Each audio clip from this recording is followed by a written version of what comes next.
this is part one of two of the series. Just walking through the hacks that I've used to jailbreak my PlayStation 4 and just some of the possibilities that can be done with it. Currently running a PlayStation 4 Pro on firmware version 6.72.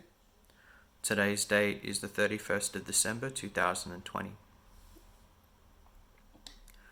I have two cached websites open. One is PS4 Jailbreak 6.72, which is Dark Modder's website, and PS5.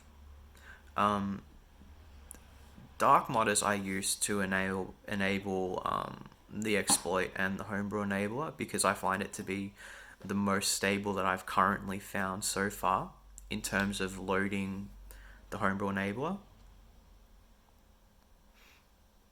And it's usually first time. Every now and then you'll have it not load, but the success rate is very high in terms of running it compared to other Homebrew enable launchers.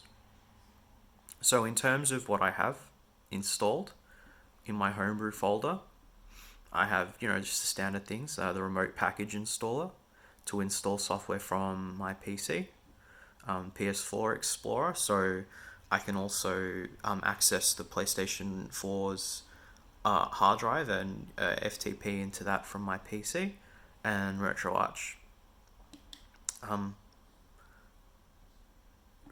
Retroarch I have set up in a way that I like using. So I have all my menus and my ROM set up in playlists. So in terms of what systems I have, there's the Atari 2600, the Atari 7800, Final Burn, which is here because going through MAME I find to be a little bit tedious sometimes, and these are just the games that I enjoy playing. Also, a few games run better, I find, in the Orbis version of Retroarch, such as the Street Fighter 3 games. This is my MAME collection. Now, MAME is broken up alphabetically because if you try to put your entire MAME collection into one playlist, you have a lot of errors and it gets very glitchy. Like it'll just randomly remove ROMs so it fits within the limit of the playlist. These are my TurboGrafx 16 collection, my TurboGrafx Turbo CD collection, Game Boy Advance, Game Boy Color, Game Boy, the NES, the SNES. This is 32X games. Dreamcast. Dreamcast in the Orbis version of Retroarch isn't perfect. It's not bad, but I tend to use the Linux version to run Dreamcast because it's a lot more reliable and has a higher compatibility also. We have Game Gear, Master System, Mega Drive, Mega CD, and PlayStation. PlayStation took quite a lot of work, probably not quite as much as MAME, but still quite a lot because you have to make playlists of just Q files, and these need to be manually scanned. If you do an automatic scan, only the ROMs which are in the database of Retroarch will appear in your playlists. So that takes quite a lot of setting up. In terms of PlayStation 4 games, I only have a few installed because I like to keep hard disk space on my PlayStation 4 drive free. And I'll show you how I do that in a minute. A lot of people have their PlayStation 4 games installed onto a USB drive. I choose not to because I keep all my package files on a separate USB file.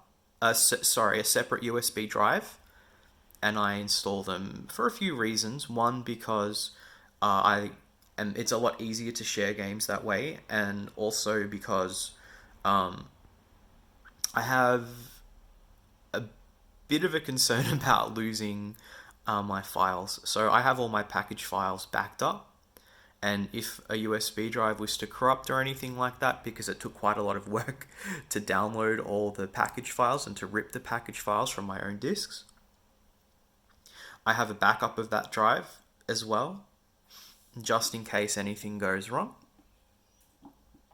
I also have some PlayStation 2 games set up. So San Andreas, Grand Theft Auto 3, and Vice City are from the PlayStation Network. But here you'll see other games which have been made by me from ISOs which are converted to custom package files. All of these run perfectly. Silent Hill 2, what I'm currently playing on PlayStation 2, looks very nice on PlayStation 4.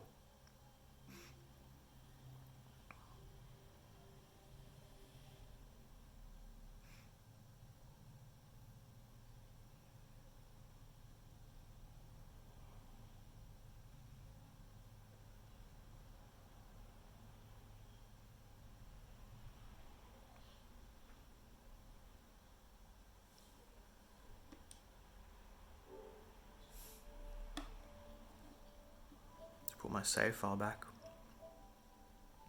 So in terms of using PlayStation 4 games,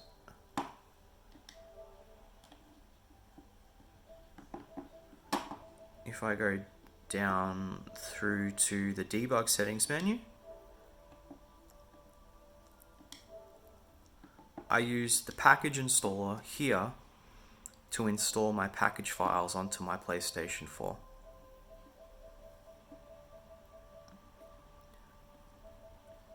PlayStation 4 game I'm currently playing is DJ Max Respect, which I really enjoy.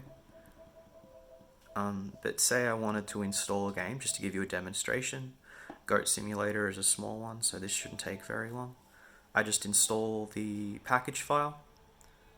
Sometimes this takes a little bit longer, and I don't really mind waiting. So something like Final Fantasy VII Remake, for example, because it's an 80 gig package file, takes quite a while. Whereas Goat Simulator, I think, is about 100 megabytes, so it shouldn't take very long at all. Go back to the main menu. Goat Simulator's right there. What I would normally do is copy it to my PlayStation 4 directory, but just for the example that we're being given, I haven't closed Silent Hill yet. I'll load Goat Simulator. And this should load like a regular PlayStation 4 game.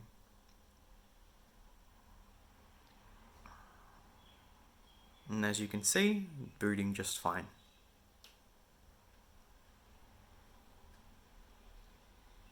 Since the hack of 7.02 has been released,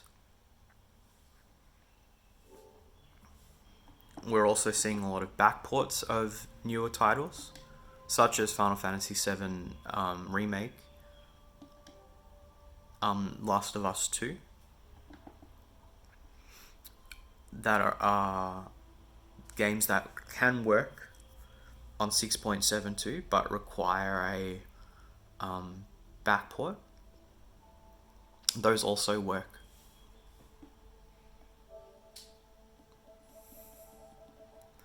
That's all for part 1. Part 2 is next.